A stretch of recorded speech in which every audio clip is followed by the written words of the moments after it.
사도행전 11장 19절부터 끝절 30절까지의 말씀을 저와 여러분이 한 절씩 교독합니다. 그때 스데반의 일로 일어난 환란으로 말미암아 흩어진 자들이 베니게와 구브로와 안디옥까지 이르러 유대인에게만 말씀을 전하는데, 그 중에 구브로와 구레네 몇 사람이 안디옥에 이르러 헬라인에게도 말하여 주 예수를 전파하니, 주의 손이 그들과 함께 하심에 수많은 사람들이 믿고 주께 돌아오더라. 예루살렘 교회가 이 사람들의 소문을 듣고 바나바를 안디옥까지 보내니, 그가 이르러 하나님의 은혜를 보고 기뻐하여 모든 사람에게 굳건한 마음으로 주와 함께 머물러 있으라 권하니, 바나바는 착한 사람이요 성령과 믿음이 충만한 사람이라. 이에 큰 무리가 주께 더하여 지더라. 바나바가 사울을 찾으러 다소에 가서 만남의 안디옥에 데리고 와서 둘이 교회에 1년간 모여 있어 큰 무리를 가르쳤고, 제자들이 안디옥에서 비로소 그리스도인이라 일컬음을 받게 되었더라. 그때 선지자들이 예루살렘에서 안디옥에 이르니, 그 중에 아가보라 하는 한 사람이 일어나 성령으로 말하되 천하에 큰 흉년이 들리라 하더니, 클라우디오 때에 그렇게 되니라. 제자들이 각각 그 힘대로 유대에 사는 형제들에게 부조를 보내기로 작정하고, 이를 실행하여 바나바와 사울의 손으로 장로들에게 보내니라. 아멘. 하나님의 복음이 어떻게 더 멀리 그리고 더 효과적으로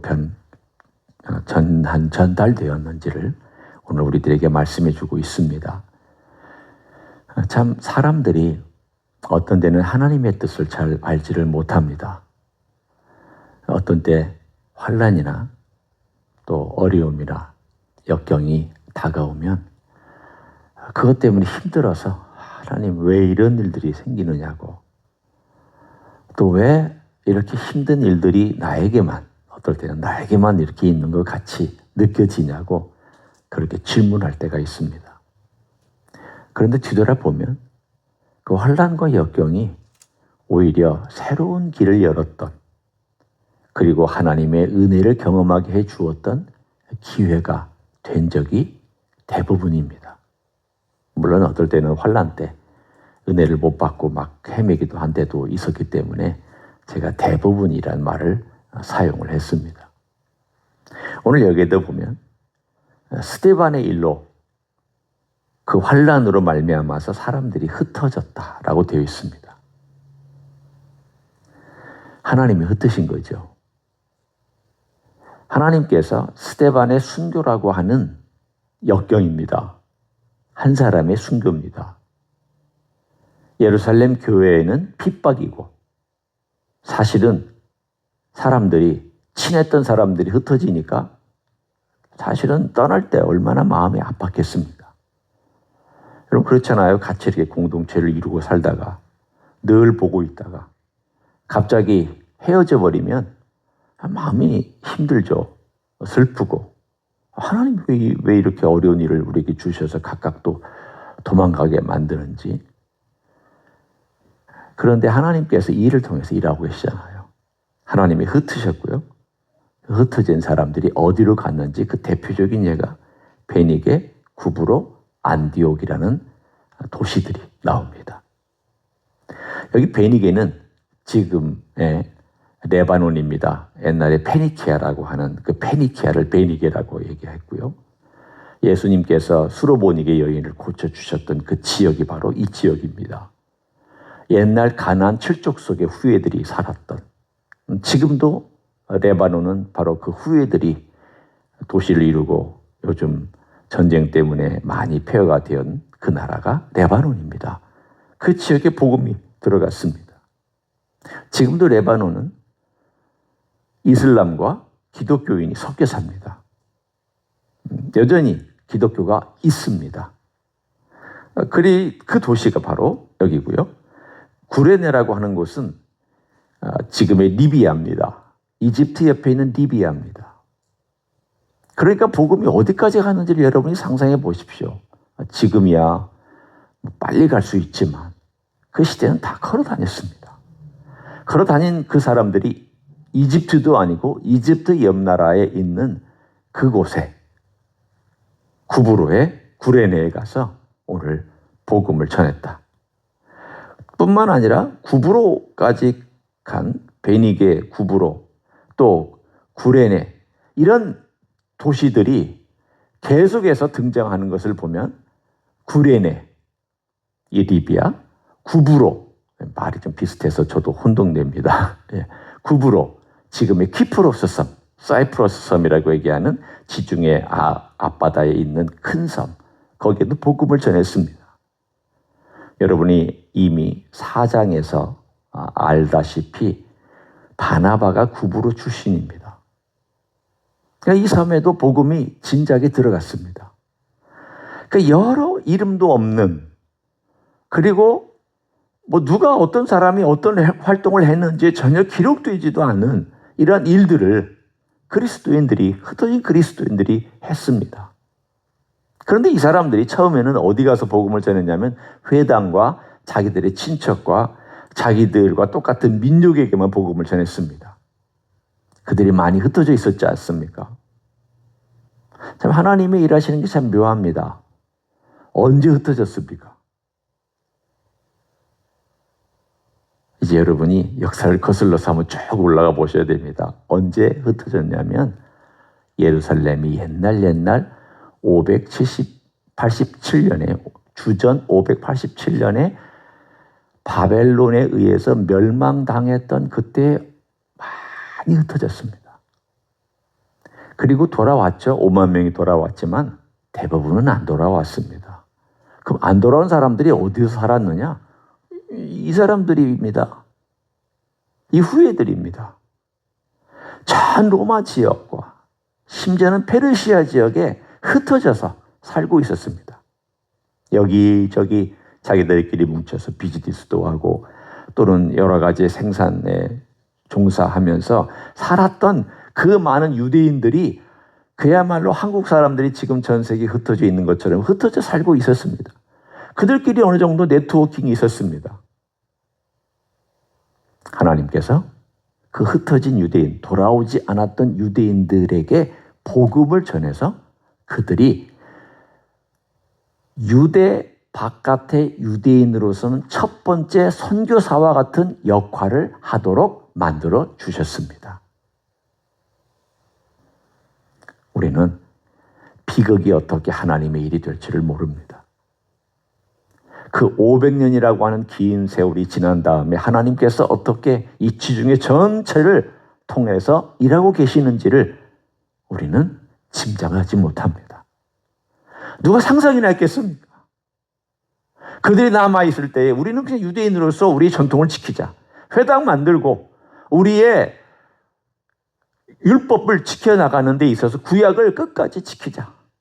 그래서 그들은 열심히 자기들의 회당을 만들어 지켰지만 하나님께서는 그 가까이 흩어진 유대인들 중에서 복음을 듣게 하시고 그 복음을 들은 그 사람들을 통하여 하나님이 일을 행하셨습니다. 오늘 어떻게 행하셨느냐? 그 중에 대표적인 예가 20절에 나와 있습니다. 그 중에 구브로와 구레네 몇 사람이 안디옥에 이르러 헬라인에게도 말하여 주 예수를 전파했다. 드디어 이 문화의 장벽과 인종의 장벽과 종교적인 장벽을 뛰어넘어서 유대인에게만 전한 것이 아니라 우리가 왜 복음을 우리들만 들고 있어야 되느냐? 왜 유대인에게만 국한되어야 되느냐? 가자. 그래서 안디옥에 모여서 복음을 헬라 사람들에게도 열심히 전했습니다. 첫 번째 국제적인 교회죠. 인터컬처럴이라고 얘기할 수 있는 국제적인 교회가 어디에 생겼느냐? 안디옥에 생겼습니다. 그런 점에서 시리아 안디옥은 여러 가지 참 우리가 생각해보고 도전받을 만한 일들이 많습니다. 첫째는 거기에서 첫 번째 그리스도인이란 명칭이 생겨났습니다. 여러분이나 저나 다 그리스도인이라고 얘기하잖아요. 기독교인, 그리스도인, 그 말이 어디서 생겨났느냐? 여기서 생겨났습니다. 사람들이 하도 열심히니까 그리스도를 따르는 사람들이라 혹은 그리스도를 추종하는 무리들이라고 하는 어떤 그런 별명으로 크리스찬, 그리스도인이라고 붙여진 것이 우리들의 명칭이 되었습니다. 그러니까 얼마나 열심히 했으면 사람들이 보기에 이런 명칭을 붙여주었을까 생각해 보십시오. 열심히 했다. 복음이 뜨거웠다. 사람들이 볼 때 열성분자다 라고 할 정도로 명칭이 붙여졌습니다. 두 번째는 어떤 특징이냐면 26절에 보면 만남에 안디옥에 데리고 와서 둘이 교회에 1년간 모여서 큰 무리를 가르쳤다라고 되어 있습니다. 바나바와 사울, 바울이죠. 바울은 예수님을 직접 따라다닌 사도는 아닙니다. 나중에 예수님을 부활하시고 승천하신 다음 나타나셔서 예수님을 본 사람이긴 하지만 3년간 따라다니는 우리가 흔히 얘기하는 12명의 사도는 아닙니다. 그런데 그 사람들이 가르치기 시작을 했습니다. 이것도 획기적입니다. 왜냐하면 처음에 여러분 2장에 기억하시죠? 사도들의 가르침을 받아 그렇게 나옵니다. 처음에는 사도들이 가르쳤습니다. 그러니까 이 가르침의 권한은 12사도에게 국한되어 있었습니다. 나머지 사람들은 다 듣고 배우고 훈련받았습니다. 그리고 어딘가에 정말 중요한 어떤 문제가 있으면 사도들이 파송되어서 가르치고 세례주고 그랬습니다. 그런데 점점 이 일이 어떻게 퍼져나가냐면 8장에 보면은 빌립이라고 하는 집사가 세례를 줍니다. 에티오피아 그 내시에게 세례를 줍니다. 이게 점점 퍼져나간단 말이죠. 이게 사도들에게 국한되는 것이 아니라 점점 자격이 있는 사람들, 성령이 충만하고 오늘 본문에 보면 착하고 성령과 믿음이 충만하고 준비된 사람들, 12사도에서 어느 정도 말씀을 받고 예수 그리스도의 생애에 대해서 배웠고 그리고 구약에 대해서도 익숙한 사람들을 교사로 세우기 시작했는데 이 대표적인 사람들이 누구냐면 바나바와 사울입니다. 이 사람들이 조직적인 성경 공부를 시작했다는 뜻입니다. 교회에 사도들이 아닌 조직적으로 성경 공부를 시키는 교사와 스승과 그리고 성경 공부가 어디서 태어났느냐? 바로 안디옥에서 태어났습니다. 지금 여러분이 성경 공부하는 그 태동이 어디서부터 있었느냐? 물론 사도가 출발이겠지만 예수님으로부터 사도 출발이겠지만 그래도 모든 사람들이 다 일반적으로 교회에서 모여서 뜨겁게 성경 공부하는 그 모임은 어디냐? 바로 안디옥입니다. 뿐만 아니라 이 안디옥은 선교사를 파송한 곳입니다. 기도하고 성령 충만한 바나바와 바울을 1차 전도여행 때 파송해 준 곳이 어디냐? 안디옥 교회입니다. 우리만 복음 듣지 말자. 우리가 파송하자. 우리가 세계 전체를 향하여서 하나님의 복음을 전하자. 그런 꿈을 가지고 기도하는 가운데 성령 충만해서 선교사를 파송했던 교회가 안디옥 교회입니다. 그러니 가만히 생각해 보면 이 안디옥 교회가 우리에게 해준 놀라운 열매들이 있습니다. 그들이 행한 이러한 일들, 적어도 한 3가지 지금도 우리가 행하고 있는 일들을 그들이 행해 주었기 때문에 복음이 문화와 인종과 지리와 모든 것을 뛰어넘어서 어디까지 왔느냐? 조선 땅까지 왔습니다. 여러분에게까지 왔습니다. 저에게까지 왔습니다. 대한민국 옛날 조선 땅, 그 캄캄하던 때에 선교사들이 와서 복음을 전해준다고 그러면 그리고 예수 그리스도의 빛을 전해준다고 그러면 그냥 나 이대로 살게 놔두라고 그렇게 반항했던 사람들입니다. 섬겨주었습니다. 나병 환자들 돌봐주었습니다. 여인들 받아서 훈련시켜줬습니다. 병원 세워줍니다. 학교 세워줍니다. 복음 전파를 위해서 돌아다니면서 수고했습니다. 정말 신실하게 수고한 선교사님들 통해서 복음이 대한민국이라고 하는 조선 땅이라고 하는 곳에 퍼져나가서 일제시대를 거쳐서 많은 선각자들이 기독교인으로서 하나님의 복음과 민족을 위해서 일했습니다. 그 혜택을 우리가 받고 있잖아요. 그 놀라운 일이 오늘 시작된 그 출발점을 우리는 지금 보고 있는 겁니다. 2000년으로 거슬러 올라가서 그때 이들이 이렇게 헌신했구나. 그 헌신 때문에 지금의 내가 있구나. 그 열매가 또 맺히고 또 연결되고 또 연결되고 또 연결되고 그 계승했던 일들이 계속 연결돼서 나에게까지 왔구나. 그러면 그 다음은 어떻게 될까요? 내 때에서 끝나면 안 되죠. 내 다음 때까지 또 가야죠. 그런데 여러분 염려하지 마십시오. 여러분이 기도하고 있는 것, 여러분이 지금 살고 있는 그리스도인으로서의 삶의 한 말, 행동, 이 모든 것들, 그리고 여러분이 전파했던 것들, 이 모든 것들은 결코 땅에 떨어지는 법이 없이 언젠가 주님께서 아름다운 열매를 거두어 드리실 것입니다. 주님 행하십니다. 여러분을 이곳에 움직여 놓으셨다면 움직여 놓으신 때에는 목적이 있습니다. 여러분이 온 것 같지만 여러분이 결정하고 이 자리에 있는 것 같지만 그러나 주님께서 여러분을 이곳에 옮겨 놓으셨을 때에 주님 뭘 하라고 하십니까? 주님 제가 어떻게 해야 할까요?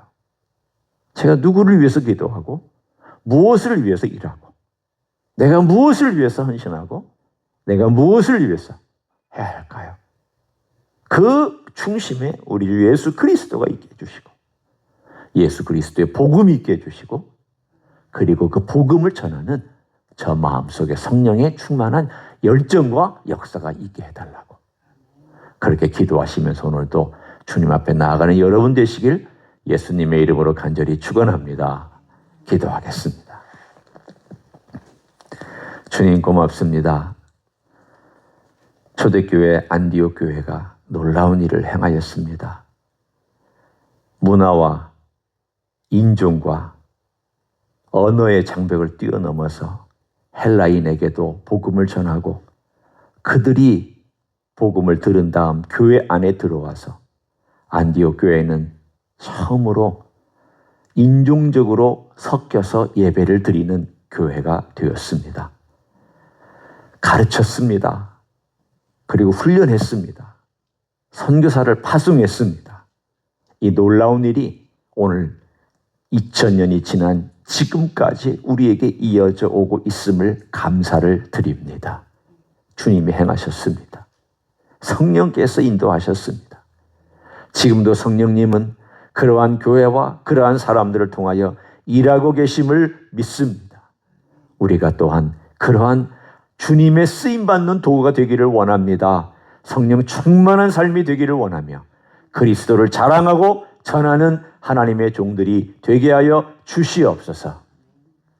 이제는 우리 구주 예수 그리스도의 은혜와 하나님 아버지의 극진하신 사랑과 성령 하나님 교통하심의 역사가 그리스도를 사랑하고 그리스도를 전하고 그리스도를 위하여 어떤 환경 속에서든지 낙담하지 아니하고 오히려 더 열심을 내었던 초대교회 성도들처럼 우리도 그렇게 살기를 소원하여 헌신하는 이 자리에 참여한 모든 종들 위에와 주임지 히스교회 위에와 이민교회들과 한국교회들과 선교사님들 위에 이제로부터 영원히 함께 하실지어다. 아멘.